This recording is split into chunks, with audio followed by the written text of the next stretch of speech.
Hello hi అండి, అందరూ ఎలా ఉన్నారు? Welcome to Gautam vlogs.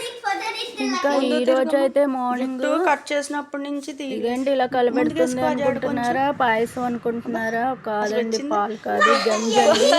చీరకు పెట్టుకోవడానికి గంజి ఉడకబెట్టుకుంటున్నానండి. పిల్లలు అందరూ వెళ్ళిపోయారు స్కూల్కి. చీరకు గంజి పెట్టి ఇలా రెండు పేటల మీద అటొక తాడు ఇటొక తాడు ఉన్నప్పుడు ఇలా వేసి మధ్యలో ఒక కర్ర పెడితే అలా సాఫ్ట్గా ఉంటుంది. మనకి ఇస్త్రీ చేసుకోవడానికి కూడా ఈజీగా ఉంటుంది. ఇదైతే పెసర పునుకులతో బిర్యానీ చేద్దాం అనుకుంటున్నానండి. మొన్న పెసరట్లు వేసినప్పుడు కాస్త పిండి ఫ్రిడ్జ్లో పెట్టాను. అది ఇలా పునుకుల కింద వేసాను.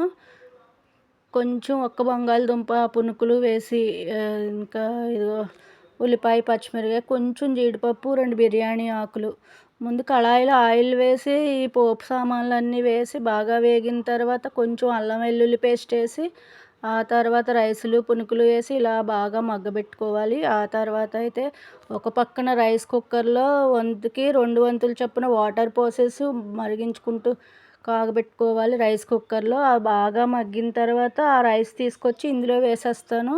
కొంచెంగా బిర్యానీ చేసినప్పుడు ఎప్పుడు ఇలాగే చేస్తాను. రైస్ కుక్కర్లోనేమో వాటరు, బయట తాలింపేసి ఈ బిర్యానీ అయితే ఇలా వచ్చింది. చాలా టేస్ట్ ఉంది. పెసర పునుకులు బిర్యానీ చాలా బాగుంటుంది. ఎప్పుడైనా ట్రై చేయండి. పునుకులు మెత్తగా స్మూత్గా చికెన్గా ఒకలాంటి స్మెల్ వచ్చి ఆ రైస్ అయితే చాలా బాగుంటుంది.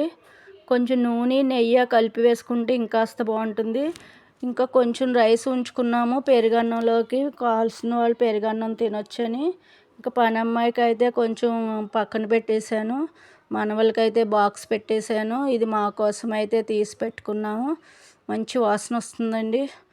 ఇంకా ఇదైతే స్కూల్లో సూపర్ కిడ్స్ అని కొంచెం ఫిల్టర్ బాగా చదివే వాళ్ళని వెనక్కి ఫిల్టర్ చేస్తారు కదా, మా మనవడు కూడా అందులో ఉన్నాడు.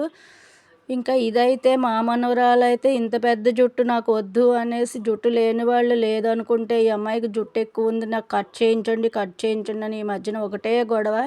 ఇన్ని రోజుల నుంచి జడలు వేసేవాళ్ళం, ఇవాళ పోనీటైల్ కట్ చేయించేసుకుంటుంది. ఇదిగోండి వెళ్ళి కట్ చేయించుకొచ్చేసింది. దానికి లేని జుట్టు లేదనుకునే వాళ్ళు ఈ మధ్యలో పెరగట్లేదని అందరూ అనుకుంటుంటే ఈ అమ్మాయికి నాకు జుట్టు వద్దని మొత్తానికి పోనీటైల్ అయితే వేయించేసుకుంది. ఇంకా ఇద్దరు స్కూల్కి అయితే రెడీ అయ్యారు. అబ్బా ముందుకేసుకుంటే ఎంత చిన్న జుట్టు ఉందో, ఇదివరకు ఇంత పొడుగు జడ వచ్చేది. నాకైతే చాలా బాధేసింది. మన పెద్దవాళ్ళకి జుట్టు అంటేనే కదా ఇష్టం. ఇంకా ఈ తర్వాత అయితే రేపు మహాలయ అమావాస్య కదా, కుటుంబ సభ్యులందరూ ఈ సంకల్పం చెప్పుకుంటే మంచిది. మన గోత్రము పేరు చెప్పుకొని నా జన్మకు మూల కారణమైన తల్లిదండ్రులకు అలాగే తాత ముత్తాతలకు అనంతకోటి ప్రణామాలు. సృష్టి ప్రారంభమైనప్పటి నుండి వంశపరంపరలో వచ్చిన పూర్వీకులందరికీ నా నమస్కారములు అని చెప్పుకుని మహాపుణ్యాత్ములైన మీ అందరినీ నా సంస్కరణతో ఎంతో బలంతో నాకు ప్రవేశించిన నేను ఇంత జ్ఞానాన్ని పొంది ఉన్నాను.